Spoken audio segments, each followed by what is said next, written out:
Arc 6, The Corridor of Memories. Chapter 31, An Encouragement of Cooperation in the Tower.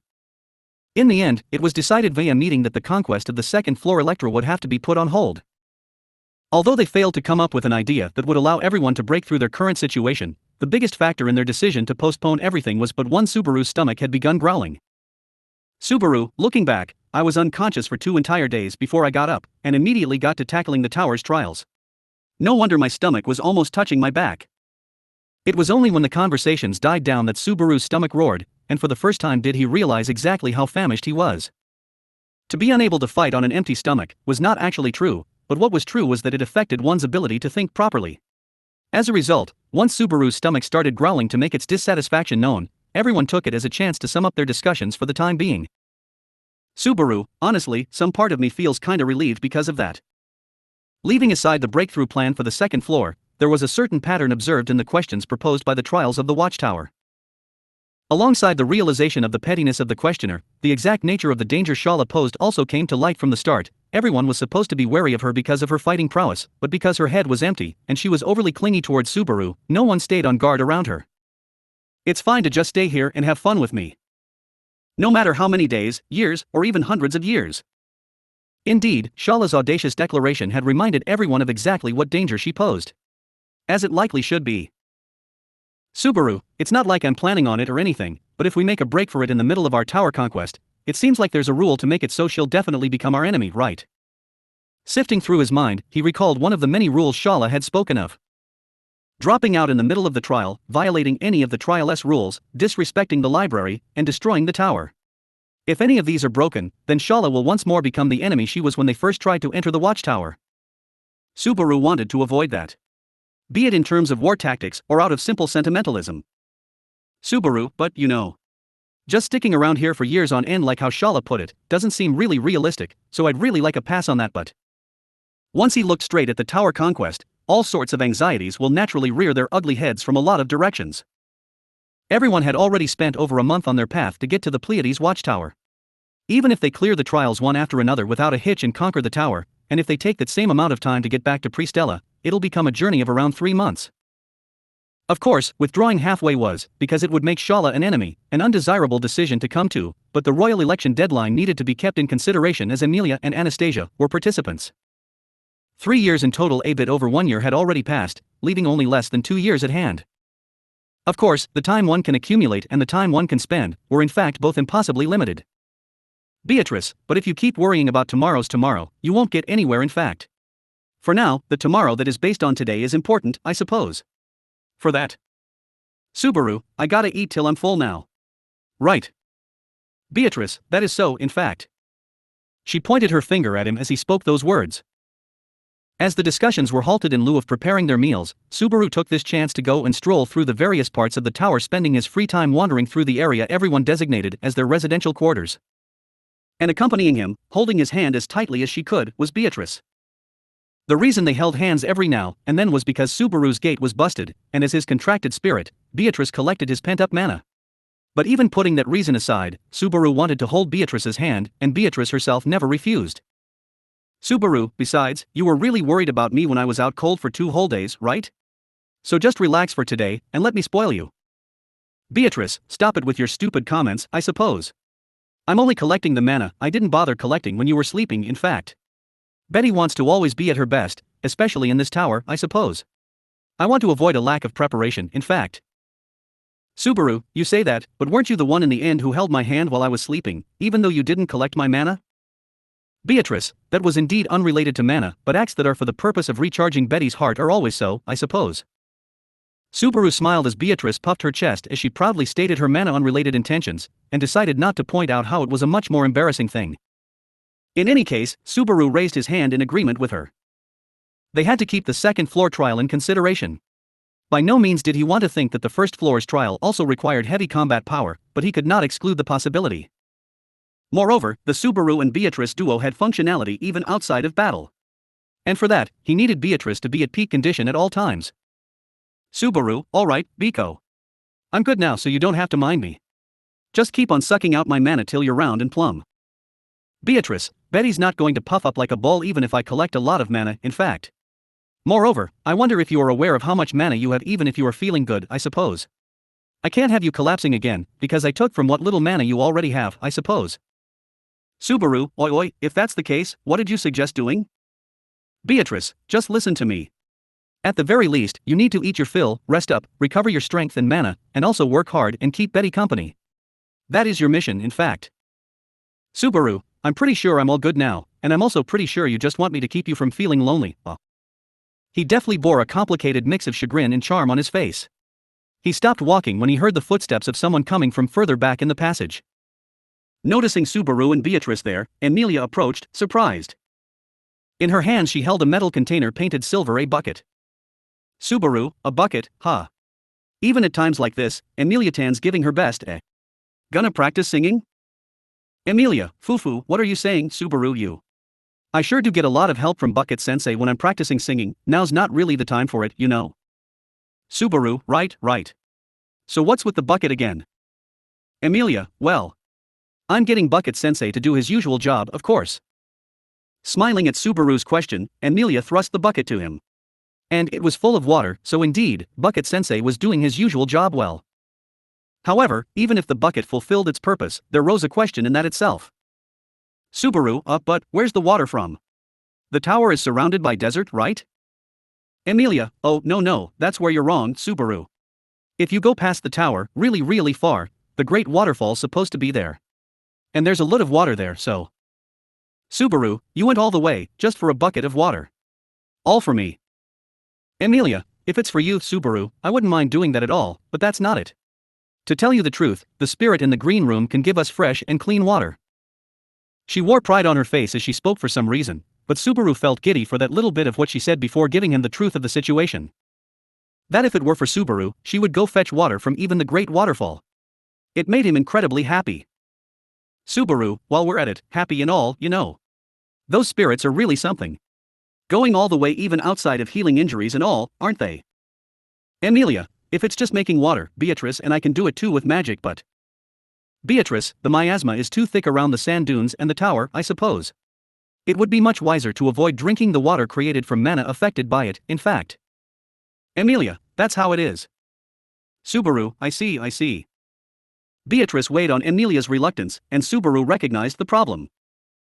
The problem of securing a source of drinking water for the journey up to that point, which should be regarded as important if it were a normal journey, had been cleared more or less by relying on magic.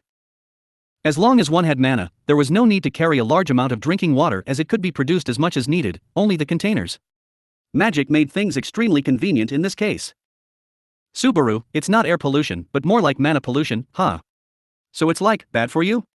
Drinking that water? Beatrice, I do not know if any immediate changes will be seen in the body, I suppose. But the more you drink, the more that much miasma enters you, in fact. If that happens, at the very worst, developing a physical condition like Subaru and earning special attention from witch beasts may be possible, I suppose. I'm getting shivers just thinking about it, in fact. Subaru, it's weird coming from me, but it really is kinda hard, living with it and all. He often made use of this specific property of his at various times, but it was more of a last resort, and not something that could be used often. Even beyond that, if he went hiking in the mountains for whatever reason, there would be a risk of accidentally getting surrounded by demon beasts. If given a choice, not having such a physical condition would be much better than having it. Amelia, and so we're using the green room spirit's purified spring water as much as possible. We did the same thing when Subaru was sleeping for 2 days straight. Subaru, so that's how it was. He felt impressed by the living conditions of the Pleiades watchtower. And as he mulled over the talk of spring water, something hit Subaru. It even had to do with the caution he felt towards Shala from just before. Subaru, putting aside the water stuff, how are we doing with the food? We did fill up on supplies at that city beyond the desert, but we did have a hard time with it. Amelia, you can relax, Subaru, no need to worry about that. Even if it was a little bit of a hassle, the food didn't just fly off somewhere. All of it is still in the dragon carriage. But, Subaru, no matter how you cut it, it's not gonna last maybe even a month, is it? Even if drinking water was put aside, there was a weight limit on what could be carried on the dragon carriage. Moreover, food needs were not limited to Subaru and the gang. Their partner dragons, Patrash and Gan, needed food as well. Keeping that fact in mind, they had stocked up on a month's worth of food. To escape only with their lives in hand was not the goal they were aiming for with the tower's trials. Thus, they had only a month's time to properly conquer the Pleiades watchtower and head off to the nearest town. Their deadline was just that 1 month. Subaru, that said, I really don't plan on being here for the whole month. Emilia, Subaru. Noticing a hint of worry in her eyes, Subaru smiled. They had a deadline and their challenges were many, but if they shied away from them, nothing would start. Subaru, anyhow, in just 1 day. Well, I got us off to a late start, so to be fair, it's the 3rd day since we got to the tower, but we've already cleared the first trial and Emilia Tan easily nabbed her victory in the second. Emilia, it really wasn't easily nabbed though. Subaru, you're supposed to season this part with a good bluff, so it's completely fine. He pointed his finger at Emilia, arrogance at full throttle, then pulled Beatrice closer to him and placed his chin on top of her head. That way, both Subaru and Beatrice were looking up at Emilia. Subaru, doesn't matter if the opponent's the former strongest sword saint or whatever. Biko and I are gonna lambast one-eyed skirt-chasing chopsticks bastard's face in with our brilliant strategies. Beatrice, that is so, I suppose. Lambast his face in fact. Emilia, lambast. Subaru, no one really says lambast anymore these days. Emilia, no count. That's so unfair. You two kept saying it so. Having fallen into their trap, Emilia puffed up her red-dyed cheeks. As they added in a new pattern to their usual back and forth, Emilia sighed as her worry faded a bit more. Emilia, fine, I get it just fine. Hearing it coming from Subaru makes it feel like it was really easy. But that makes you sound just as reliable. Subaru, yeah, just have faith, keep on hoping and keep on loving me.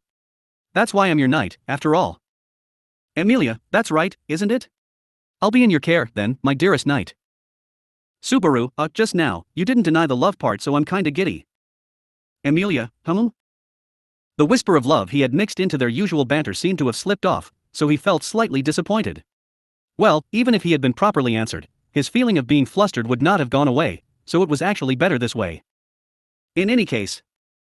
Subaru, I know it's a bit late to ask, but isn't it kinda weird that Emilia Tan's the one who was told to bring the water? This is the kind of work that's supposed to be, not really done by your knight, but isn't it supposed to be the kind of work that underlings do? Emilia, it's really fine. You might be my knight, but I don't want our relationship to be that of a master and servants. I just want you to keep this in mind, so just quietly be spoiled. You're recovering right now. Subaru, what's up with that, Emilia Tan? If you're gonna pamper me so much, I'm gonna die from happiness. Emilia, besides that, I'm in charge of today's dinner. I want to do everything by myself. Beatrice, it seems like she is serious about both statements. That is what makes her so hard to read, I suppose. Beatrice let out a short sigh at Emilia's statement. And then, as Subaru kept his chin on her head, she waved to Emilia. Beatrice, look, Emilia. Subaru isn't going to relax as long as you're here, in fact. You're delaying preparations for our meal as well, so hurry and be off, I suppose. Emilia, really? Okay. I'll see you later then. Look forward to it, Kay? Beatrice, we'll be waiting with glee. Beatrice sent Emilia off in spineless Subaru's place. Her response to Emilia's words reflected a subtle difference in their perceptions.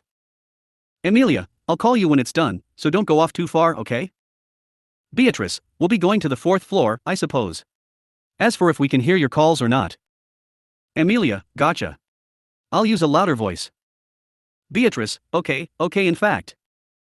After exchanging smiles, Emilia went off on her way, bucket in hand, waving her hand as she disappeared around the corner. Once she was sure Emilia was gone, Beatrice looked up to Subaru, who was still resting his chin on her head. Beatrice, now then, I hope you have calmed down, I suppose. Subaru, yeah, I'm good now. I don't really get it, but I suddenly thought Emilia Tan was really cute, you know. Like everything else, but Emilia doesn't have color anymore, so I feel all better now that I got to see her really smile. Beatrice, I don't understand a word of what you're saying, it's worse than usual, in fact. And besides that. Subaru, besides that? He had told Emilia his true feelings in poem format with a straight face. So Beatrice pressed her back against Subaru's chest and. Beatrice, it's unfair you're so full of Emilia, I suppose. Your partner is Betty, in fact. Please act with awareness of this fact, I suppose. Subaru, you're really a cute little thing, aren't ya? Beatrice, Njaya dash.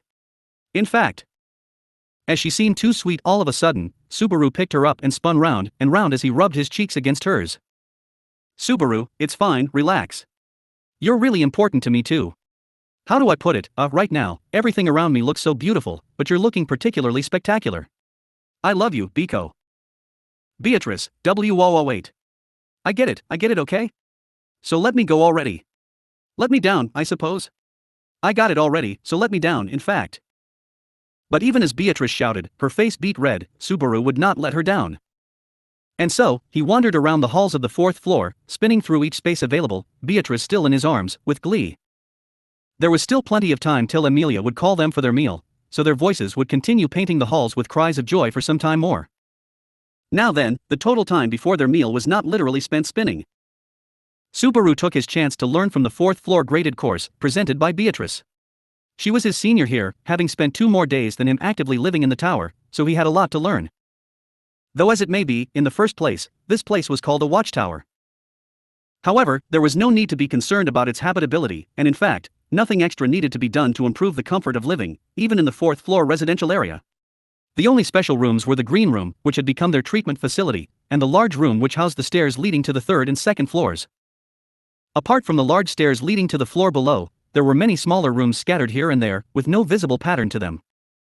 Subaru, it feels weird to not have a map, but I'm sure I'd feel even weirder if we had one. This tower definitely has a creepy design, I'm absolutely sure of it. Really not a fan of these kinds of rattled arrangements of buildings. Beatrice, I wonder what you are even talking about. Usually one would assume the worst of everything, seeing as how distasteful the contents of the trials are, I suppose. Condemning the soul of the creator is a given at this point, in fact. Shala, that right there, that's talking bad about my master. You ankle-biter, you're bad-mouthing my master. He's the one who built this tower, you know. Are you okay with this, master? If you're spoiling her just because she's little, she'll grow up all rotten, you know. This one of the times you scold them silly. And then, you can spoil me as much as you want after. Come on over here. Subaru, just shut it already. Running her mouth as if she'd slain an ogre, Shala tried finding fault in Beatrice. But in fact, Beatrice said nothing particularly bad, but he felt it was a pain to explain. There was no point in trying to differentiate between the Subaru, her master and the sage each and every time. Even more since they were using that misunderstanding to their benefit. Amelia, hey, stop fooling around all the time. Shala too, please, be quiet. Shala, I can't take this. This is discrimination. Discrimination between ankle-biters. Amelia, if she really does something bad, Subaru will properly scold her and not just spoil her. And since he's not, it means Beatrice did nothing to get scolded. And besides, it's only natural that the younger ones are treasured more. We have to be patient, Shala. Beatrice, even though Betty is older than everyone else, it does not sit well with me that I am always treated as a child, I suppose. Subaru, yeah, just show off how old you are. He smiled as he petted Beatrice's head to calm her down. In response to Amelia's call for their meal, all parties concerned gathered in the large room on the 4th floor, the place where the dragon carriages and their cargo were being kept. Everyone but Ram and Anastasia, due to both being unconscious, were present. All sat facing each other.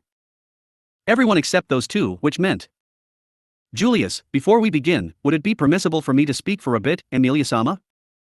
He said, being the last one to arrive at the room.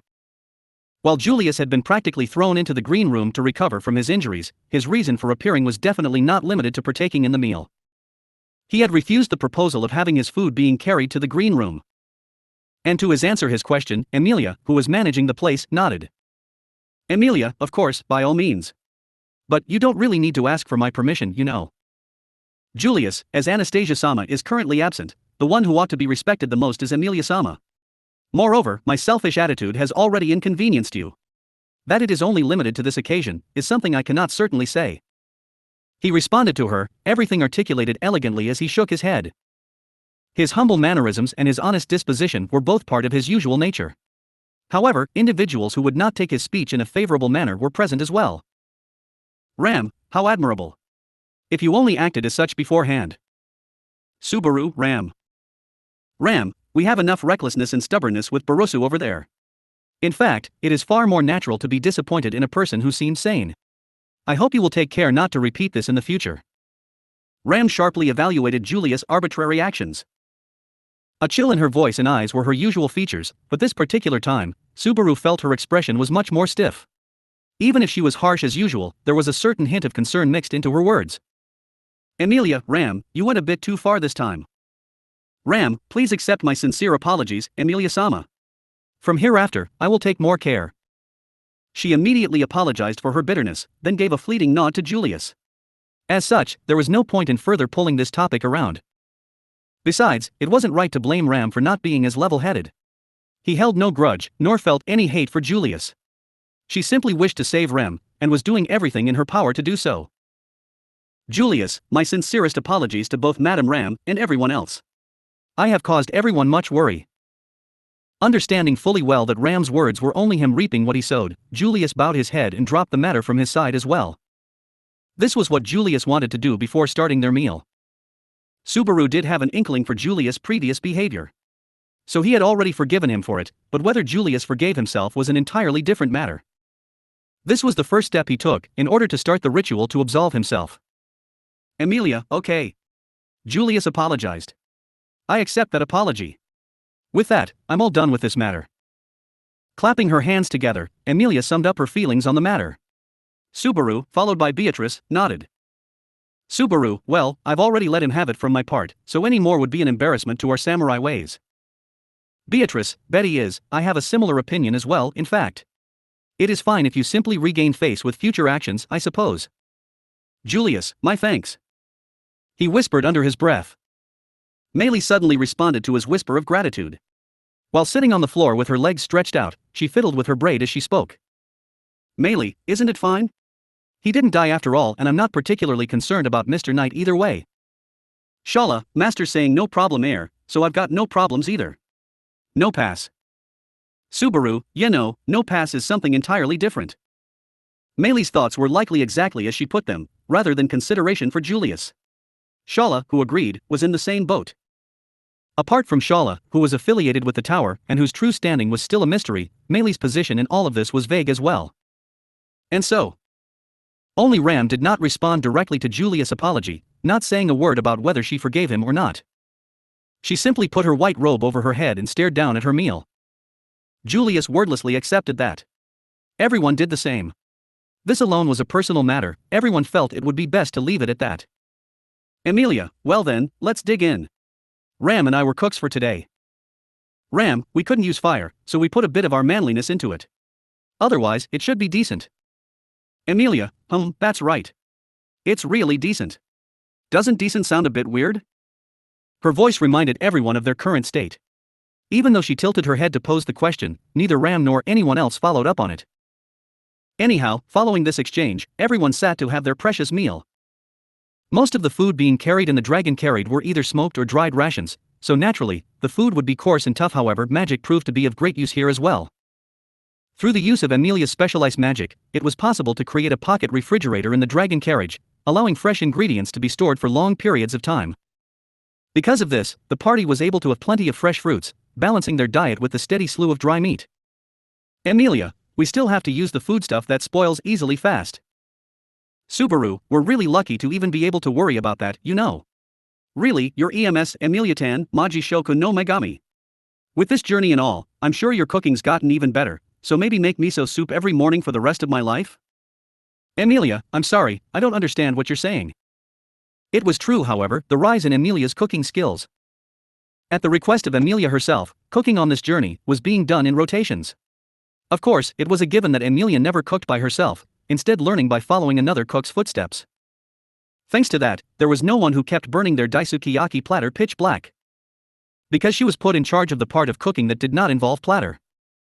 By the way, the only people who could actually cook, among the members partaking in this journey, were Subaru, who picked up this skill over his year of being a servant at the mansion, Julius, who apparently could do whatever he set his mind to, and finally Ram, whose cooking was surprisingly decent.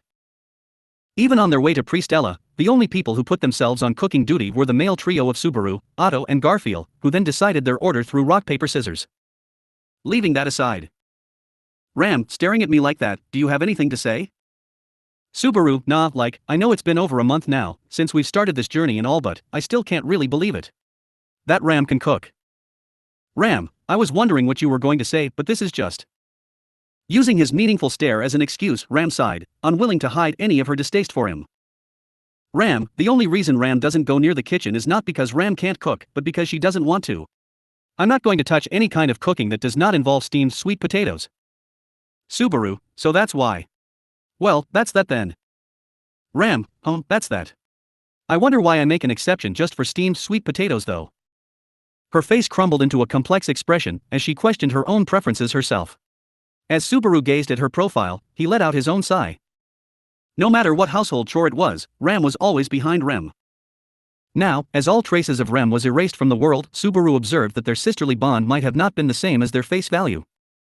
In truth, Ram was supposed to be able to perform any kind of task assigned to her, regardless of whether it was present in her list of duties as a maid. Thus it may be that Rem's absence has nothing to do with her abilities in the first place.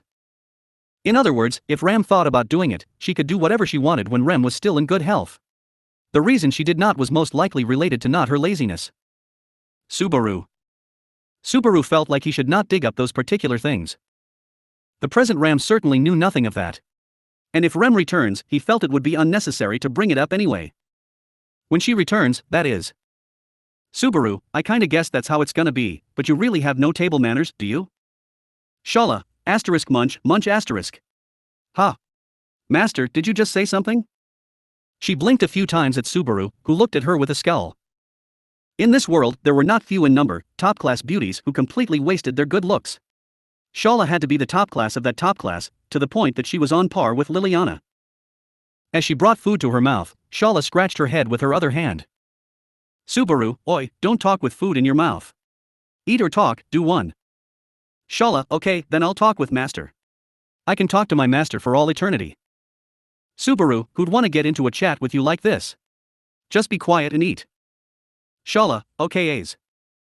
While he had to feel a bit of respect for her level of loyalty, wanting to prioritize talking to Subaru above eating and such, he also felt that precisely because she was so ready to obey that her risk level was actually so low.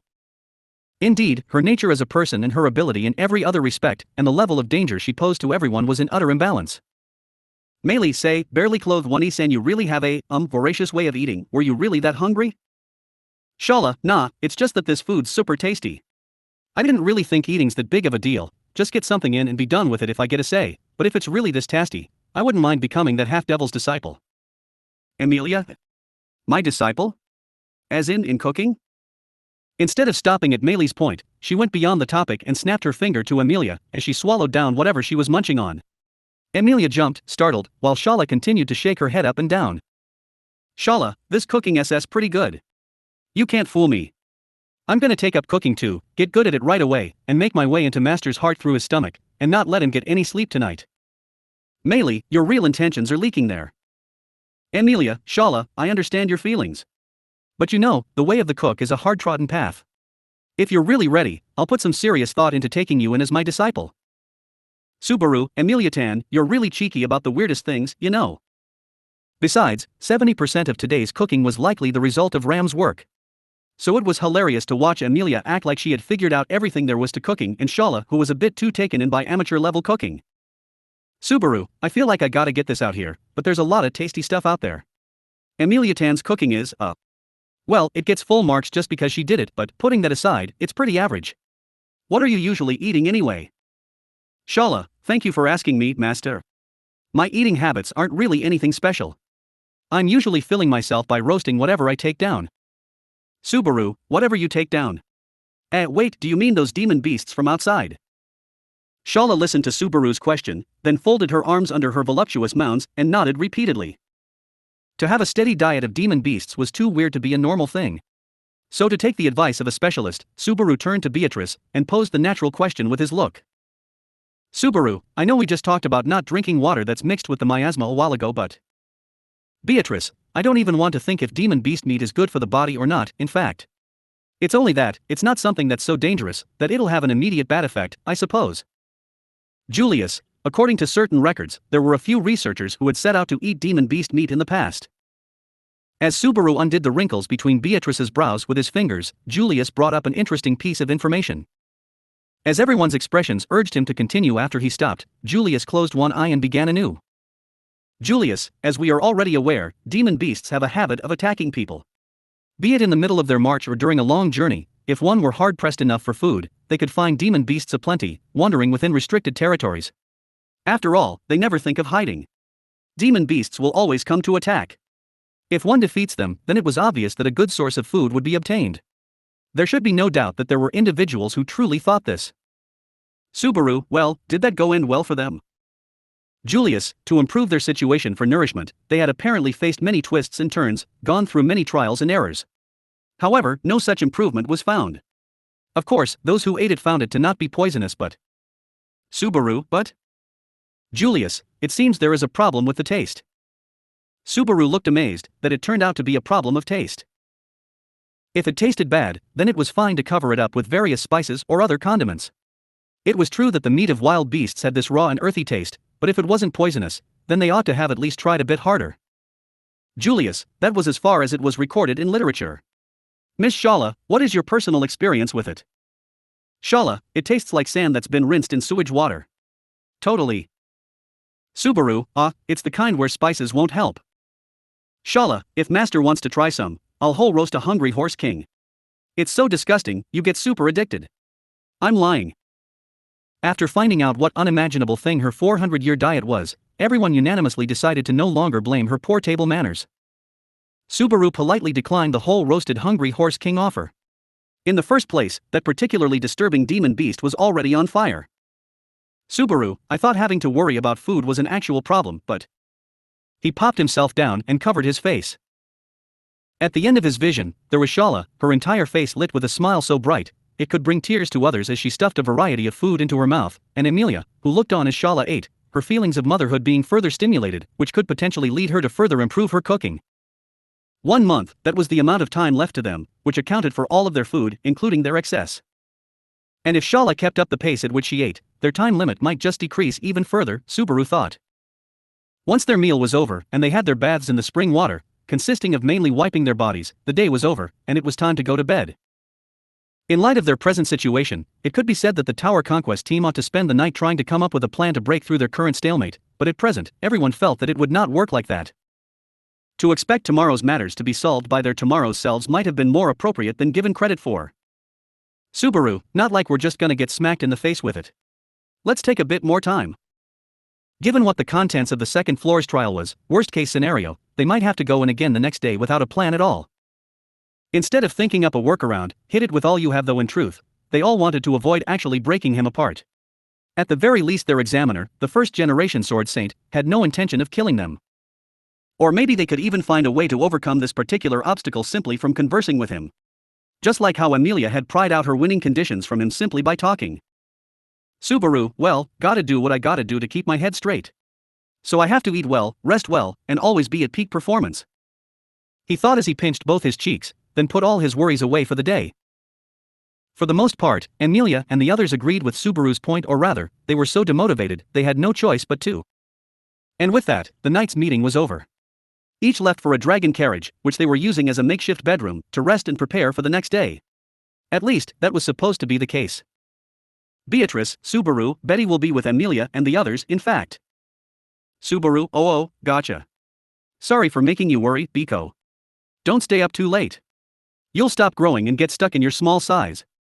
Wait, that's pretty cute. Alright, Biko, remember to stay up late. Beatrice, you don't have to worry, Betty won't grow any taller than this, I suppose. I'll be cute forever, in fact. So I'll be like this even if I sleep early, I suppose. After yawning, Subaru waved to Beatrice before she parted, led by Amelia as she held her hand. Subaru, Amelia-tan, take care of Biko. See you tomorrow. Amelia, see you tomorrow. Subaru, don't stay up too late either, okay?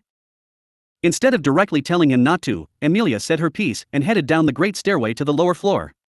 Once she was out of sight, Subaru stretched a few times, then walked down the 4th floor's passage.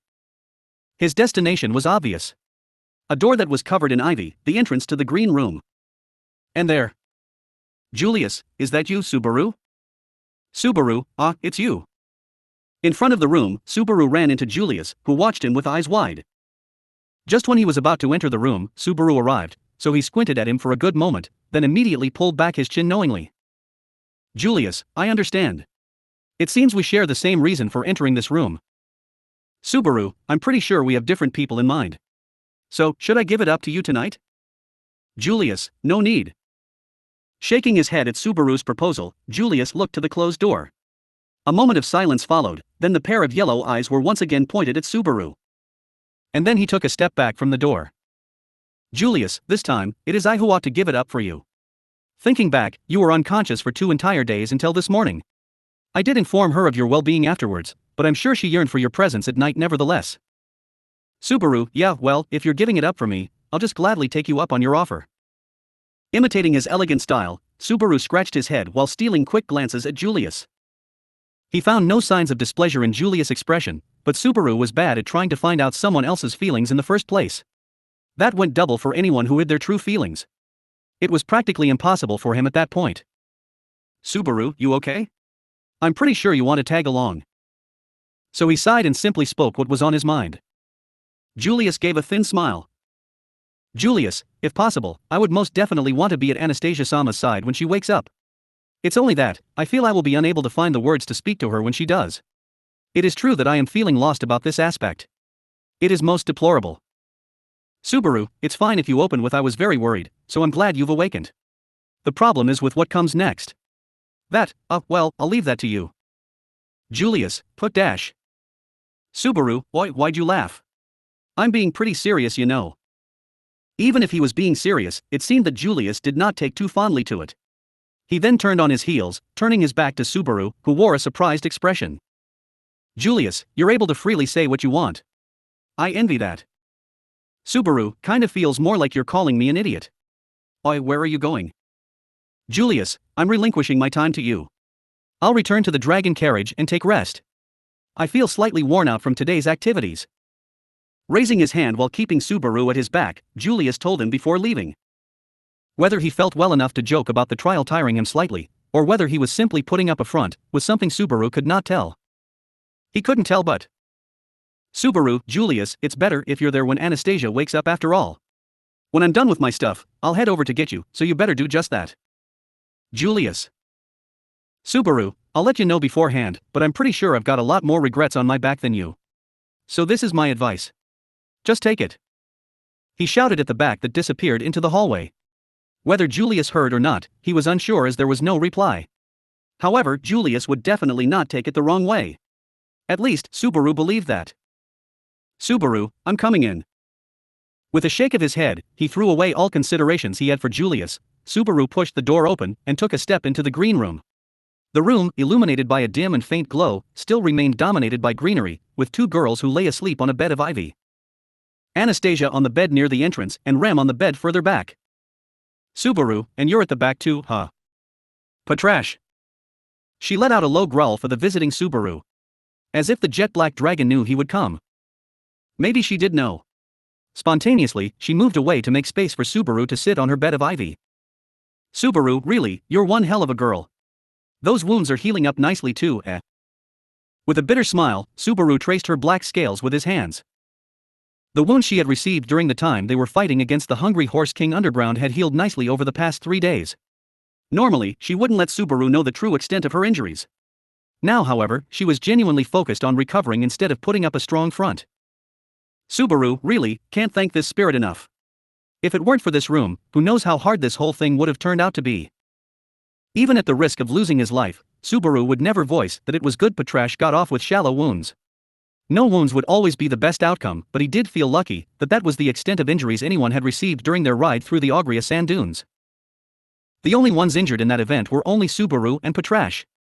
That they were able to come back up to above functioning standard was all thanks to this green room. Adding the injured duo of Julius and Anastasia from the second floor's trial, the existence of the green room was indeed miraculous. As if someone had known this might happen and left it prepared beforehand. Subaru, well then. Once he was done affirming his love for Patrash, Subaru took a deep breath before heading towards the bed further inside the room towards Rem.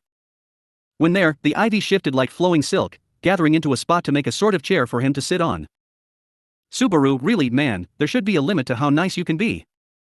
Even though he had just expressed his everlasting gratitude for the green room spirit, he felt like it was taken as flattery for even better treatment.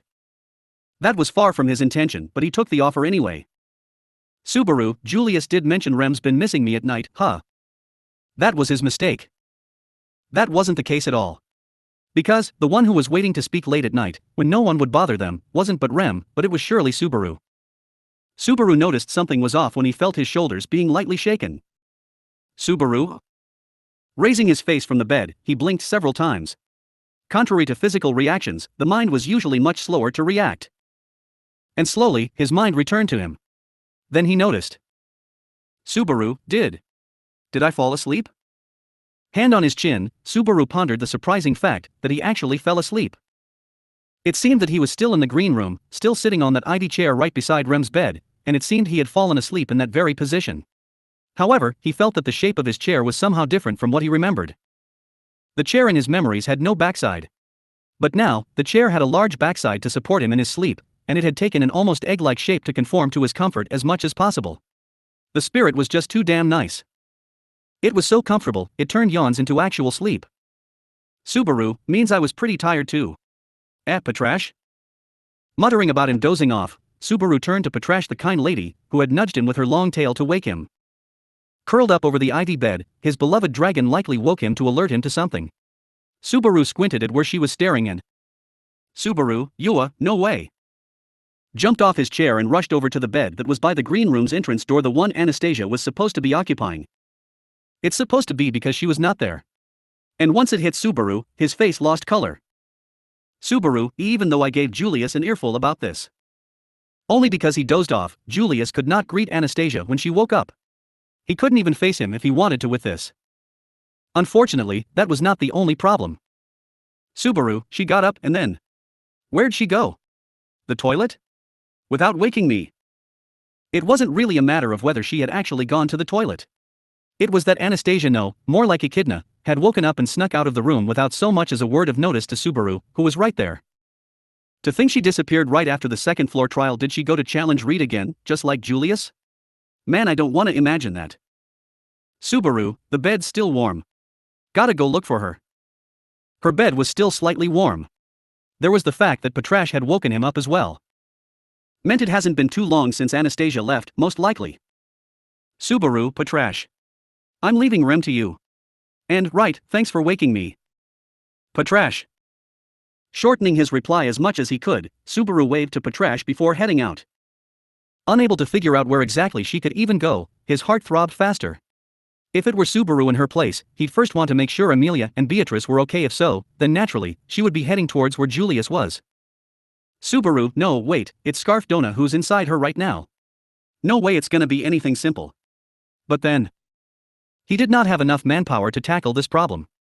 Even if it meant exposing his embarrassment of dozing off to others, for now, he needed to reach out to the others and get their help in finding Anastasia. Subaru, huh? And on his way down the stairs to call the others, he stopped. He was dumbfounded. He found something incredibly abnormal, something that should definitely not be inside of the tower. Subaru. That something swiftly flew across Subaru's stunned face. With white wings spread wide in the narrow hallway, a bird attempted to find its way out. Subaru, why's there a bird inside the tower? The words rolled out of his mouth at the sight of a bird, an existence that shouldn't be inside of the tower. The watchtower Pleiades had no windows. It was a building that was completely closed off from the outside world, with the only connection being the giant door on the 5th floor. At the very least, Subaru thought as much, and his guide for the 4th floor, Beatrice herself, had said she could not even sense the presence of a window that could lead outside. Subaru, TCH. Wait up. Feeling something was very off, right before he started rushing after the bird, for a moment, he hesitated. Should he follow after the bird, or should he call someone and find Anastasia first, then discuss the bird issue? He chose to follow the bird, however. To lose sight of that bird here, he felt, might lead to an even greater danger down the road. Simply put, it was a gut feeling. Subaru. Of course, birds were not such gentle creatures, to listen to Subaru and stop flying simply because he called after them. Gently it flew away from Subaru, further and further, deeper into the hallway. He chased and chased and chased, and before long. Subaru, It disappeared? The hell? He shouted when he reached the end of the hallway. The hallway itself was circular, taking after the shape of the tower. However, it was not connected like that, because at around half circle, a wall stopped further progression. It was like a clock. If one started at 12 o'clock, they could go till 6 o'clock both clockwise and counterclockwise, but no more than that either way. Subaru knew that, and as long as none of the doors were opened, he was certain he could catch the bird, but Subaru, doesn't look like it slammed into the wall and fell. What the hell's going on here? Confused as to where that pair of wings had disappeared, he surveyed his surroundings over and over. Unfortunately, there were no open rooms the bird could enter. It appeared suddenly and disappeared just as suddenly. He felt like he was wrapped around the smoky veil of a dream. But he soon confirmed he was not dreaming. These are feathers, right? On his way back out of the hallway, he found white feathers fallen on the ground. While he still held his doubts, looking at it from a situational perspective, these white feathers definitely belonged to that bird he was chasing. They were proof the bird definitely existed. He could very well take them to Amelia and the others and say there was a bird inside of the tower, but it would ultimately lead to nothing. Most of all, it wouldn't lead to where Anastasia disappeared off to. Subaru, wait. If there's feathers lying around here, then dash. There should be something here. He searched the wall and floor around the place where the feathers had fallen while thinking that. He examined the stone floor and ceiling, checked the nearby rooms, and even pressed the stone bricks of the walls. However, nothing came of it, and he only felt his pulse quicken with each passing moment. I should really go get help. It was precisely at that moment. Subaru. It was when he was moving his palm over the place the feathers had fallen. His fingers had brushed against the wall right beside there, or so he had thought. In reality, he realized his fingers had slipped through the wall, as if it were an illusion. Even when he carefully tried to press his fingers against it, they went through, so he wasn't seeing things. Subaru, but I'm pretty sure I've checked the walls around here pretty well. That was not to say he had failed in searching properly, but only that the wall above his waist, from where it was an illusion, was solid. An illusionary wall that covered up the entrance the last time he saw something like this was back when Betelgeuse and the witch cult were hiding in that cavern. Subaru, risk it all to win it all, huh? If one went into a crawl, they could pass through the illusionary wall. After a good moment of hesitation, he decided to crawl through and get to the other side. The bird had gotten in through this way, most likely. If this led to the outside of the tower, or maybe to another part of the tower, then. Subaru, pwa. The darkness beyond the wall did not last as long as he expected. He dove out of the illusionary wall and took a deep breath, like someone coming back up from a dive underwater. He was holding his breath while inside the darkness for no apparent reason. He quickly noticed the outside air. A cool breeze flew across his face. Subaru, WOA-. He opened his eyes, slowly adjusting them to the darkness of the outside world. Spreading out in all directions over the vast horizon was a sea of sand, the Augria sand dunes, seen from a height unfathomable by Subaru. And watching over this spectacle was the dark sky, spotted with countless twinkling stars. And there. Subaru. In the place that was supposedly the tower's balcony, her purple hair shining under starlight, surrounded by flocks of birds, was Anastasia. End of chapter 31, an encouragement of cooperation in the tower.